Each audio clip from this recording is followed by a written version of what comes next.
விநாயகருக்கு ரொம்ப ரொம்ப விசேஷமானது கரும்புச்சாறு அபிஷேகம். கரும்புச்சாறு அபிஷேகம் நீங்கள் விநாயகருக்கு செஞ்சீங்க அப்படின்னாலே நம்ம வீட்டில் வரக்கூடிய மருத்துவ செலவுகள் எல்லாமே ரொம்ப ரொம்ப கம்மியாயிரும். அந்த மாதிரி ஒரு சக்தி வாய்ந்த அபிஷேகம் விநாயகருக்குரியது கரும்புச்சாறு அபிஷேகம்.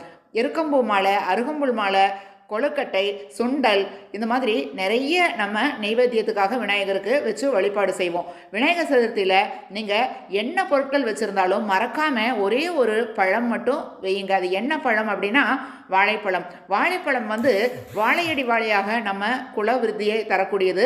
ரொம்ப ரொம்ப சக்தி வாய்ந்த ஒரு கனி அப்படின்னு கூட சொல்லலாம்.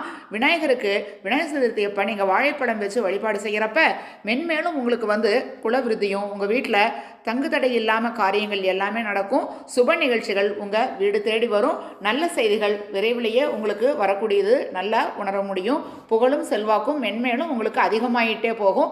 ஆயுள் ஆரோக்கியம் அதிகரிக்கும்.